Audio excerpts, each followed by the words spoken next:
Hello from Ojo Caliente in my studio, and I am working on a new project. There is a competition coming up for Ode to the Mother Road. Many of you may not know, but New Mexico has the largest section of Route 66, and some of it is still existing, and some of it has degraded over time. But we in the Sakwa community are going to be doing different kinds of fiber arts to demonstrate Ode to the Mother Road. And they're looking for use of either vintage or contemporary depictions of Route 66 for the biennium celebration. Route 66 was started in 1926 and completed in the 1940s. So we are getting ready to celebrate that this year. And so I am going to be going through my design concepts for how I decided what I'm going to do for the quilt. And so over the next couple of segments, I'll be talking to you about how that works. Hey, as I was deciding what I wanted to do for this Route 66 quilt outline, this project that I'm doing, I decided that I was going to take both the original route with vintage depictions of Route 66 and then a current day postcard of my late husband. And so the first thing I looked for were images of Route 66 where it stretched. It actually stretched when it was completed from Chicago, Illinois, all the way to Los Angeles. And so I found a map online, which I'm going to be using as the base, and then I'm going to be adding vintage postcards. What I found was in the public domain. And so in the next segment, I'm going to talk about how I was able to take that map and transfer it to a freezer paper template, and then I'm going to be using that to transfer it to fabric. So I'll go over my fabric selection as well. This is a picture of the setup that I use in order to trace images from typically photographs that I've taken for my landscape quilts. But in this case, I was looking for an outline of the United States that I could then superimpose over with Route 66. And so I used this little projector and I project it up on freezer paper. And in the next segment, I'll show you the picture that I chose in order to come up with a design for this Route 66 quilt. This is a picture of the drawing that I did. It's basically a rough outline of the United States with Route 66 put across the front of it. It was inspired by a photograph from Encyclopedia Britannica, and this is going to form the basis for my map that I'm going to use on this Route 66 quilt that I'm working on. As I was auditioning fabrics for the map itself, I needed to make some decisions about how much contrast that I wanted and what I felt would work best just to put the United States. I planned to put the route itself in red and lettering for the different cities that were along that route. This far left fabric is a hand dye that I came across. This one has more of a textured design, so this second fabric.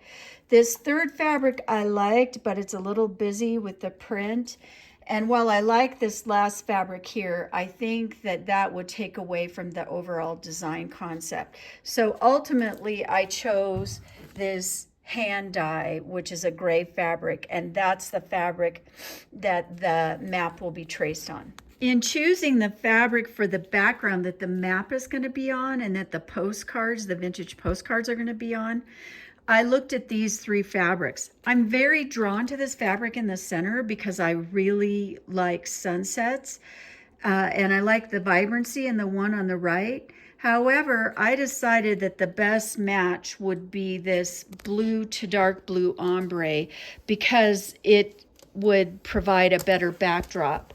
And I think you'll agree when you see that I have added this fabric for the map of the United States. So this fabric here will be put on this fabric, this ombre, which I will fussy cut. The other part of my concept is to put vintage postcards on different parts of the quilt, because I think that that was a big part of Americana in the Ode to the Mother Road, or the Route 66 saga, which is fascinating in itself.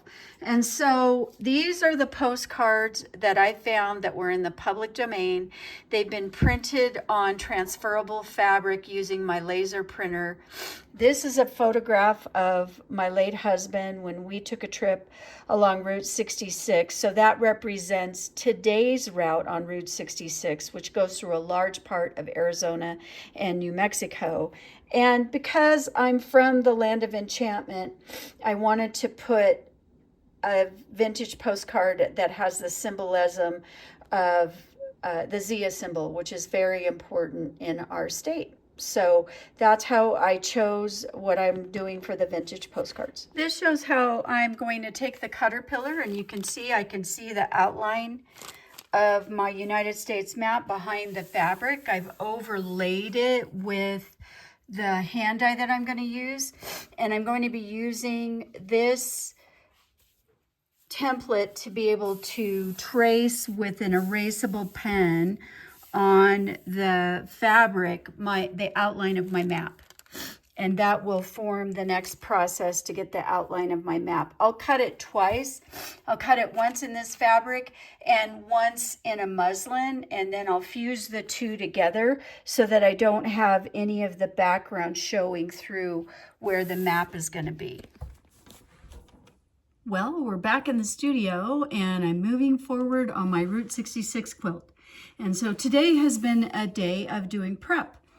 And so I have prepped the fabric that I'm going to be doing the map on, and I have prepped the quilt sandwich that I'm going to completely quilt before I attach the map and then do the postcards.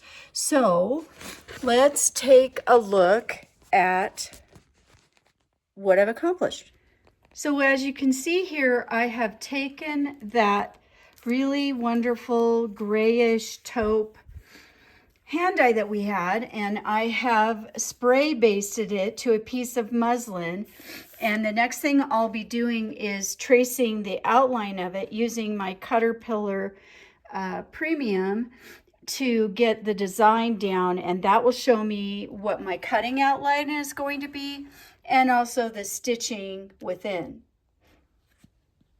The other process that I completed today was to take a section of batting, a piece of muslin, and then my background fabric, which I have fussy cut. You can see I've got the light blue of the ombre at the top and the dark blue at the bottom, and this is going to be the base that the map goes on. You can see my 505 basting spray in the background, and the way I prep is that I iron with a little bit of, in this case it was Best Press, but it could be any starch alternative. And I pressed both of my pieces of fabric, and I pressed my batting so that it's smooth, and then I smoothed everything out. And then I used the 505 basting spray to sandwich these pieces together. Now that they're together, I'm going to roll them up until I have time to do what's called matchstick quilting. And I'm going to quilt the entire surface of the background until I have it quilted, and then I will be applying the map that I've cut out and the postcards that I'm in the process of making. So that will be in the next segment. We're back, and I have outlined the quilt using my Caterpillar, and I've cut the fabric for the map out of both muslin and my taupe map fabric. I did that by sandwiching the two fabrics together and using a little bit of 505 spray based on them.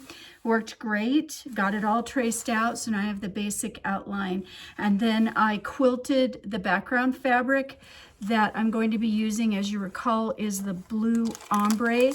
And in that blue ombre, I have sandwiched it with some batting and muslin on the background, and so basically when we're done we will have 4 different layers. But I wanted to show you what it looks like as a sneak preview of what it's going to look like when I get it all stitched together, and I'm pretty pleased with the color selection. This is what the map of the United States put on the background fabric looks like. It is backed with muslin, so you can see it's going to show the map quite nicely. You can see that I fussy cut the background so that the lighter blue is at the top and the darker blue into the purple is at the bottom.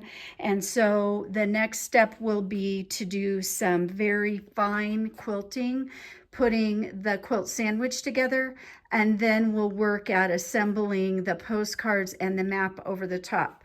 I have put the outlines of the states except for the section where the Route 66 sign is going to go, and those are done in an erasable pen, and those will be pressed out. They're heat sensitive once I've had time to stitch over the top.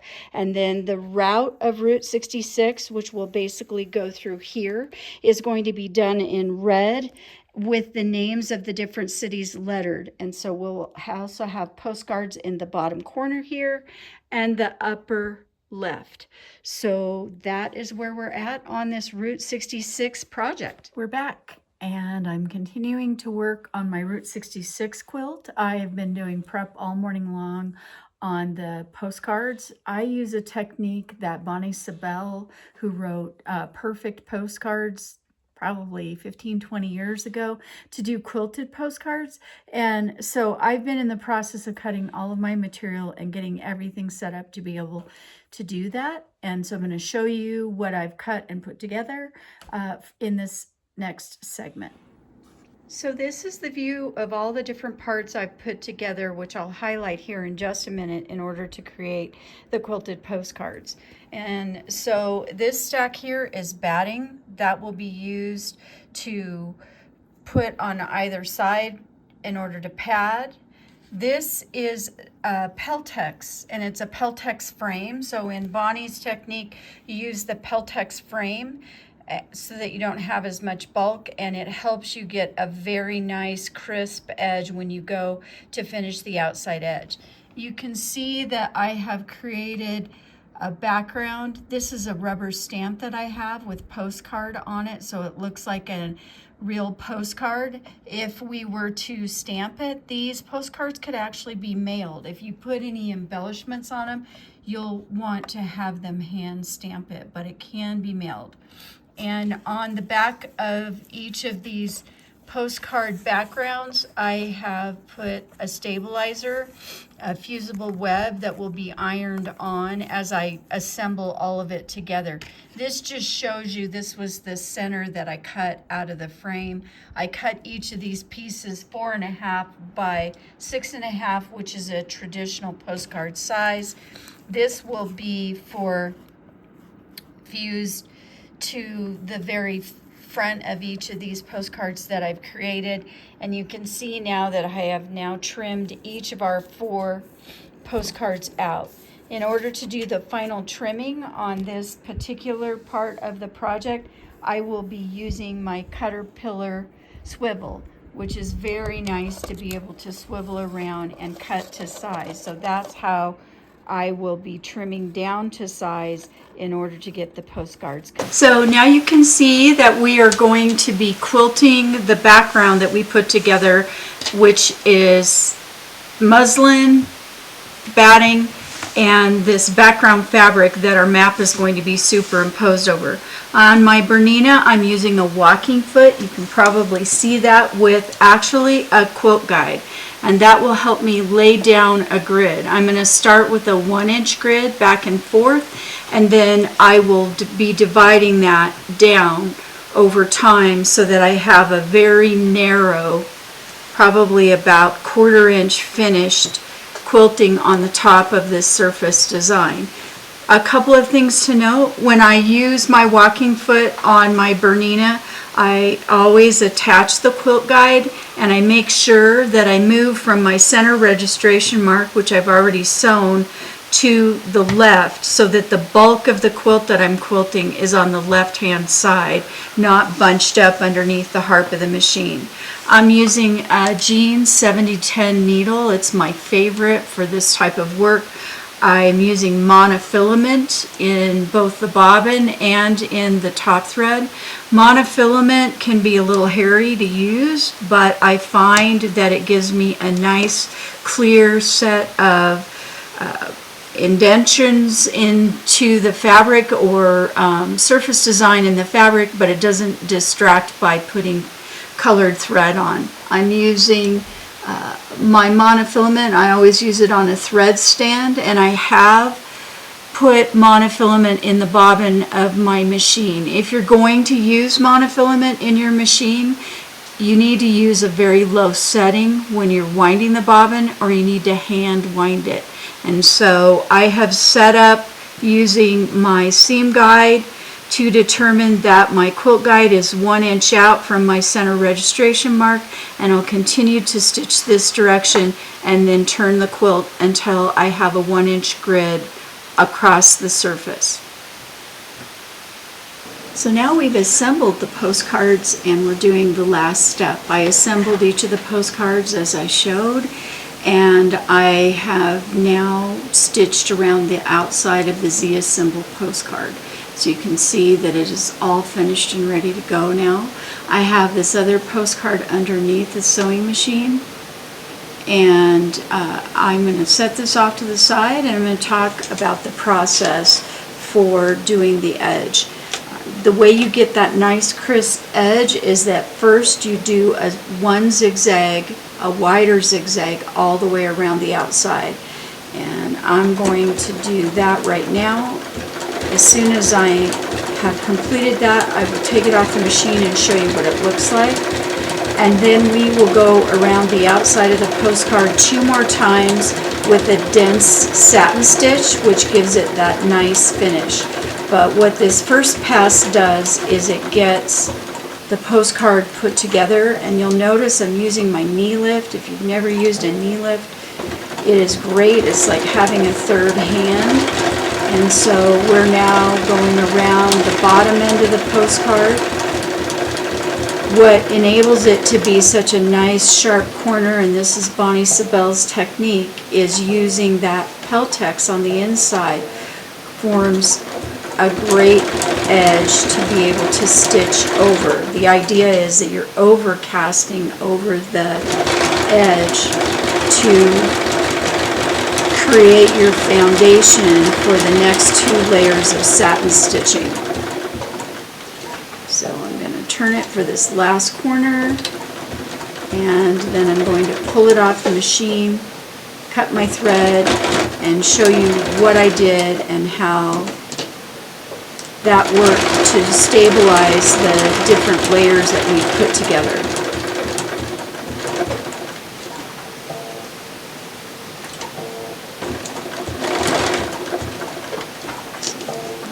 Pull it up.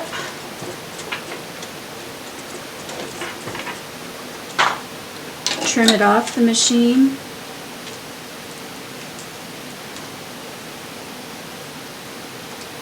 And you can now see what the edge stitching looks like on the postcard before you do the satin stitching. So that's the edge stitching on the postcard before the satin stitching.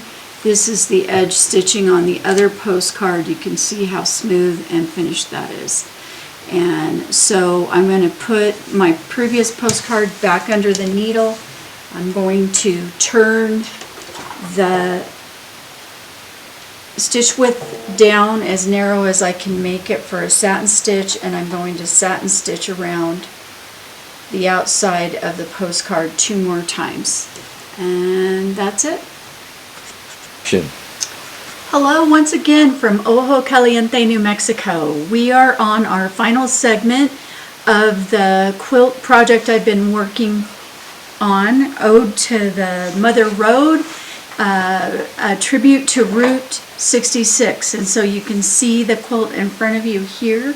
I have it under my sewing machine. Since we last spoke, I have gone ahead and put the line for the Route 66 into the quilt itself, the name of the states that were connected through Route 66, and some of the major cities. At the bottom of the quilt, you can see I've completed my postcards, and I've attached them with buttons so that you can see that they're actually postcards. You can lift them up and take a look at them. And as we pan to the top of the quilt, what you can see is that I have added our theme here, Ode to the Mother Road. We have our Route 66 sign. We have 2 more postcards, and that completes our project. Our postcards that once again have been attached with small buttons, and the quilt is done and ready to go. Thanks for joining me on this journey. Ode to the Mother Road, Route 66.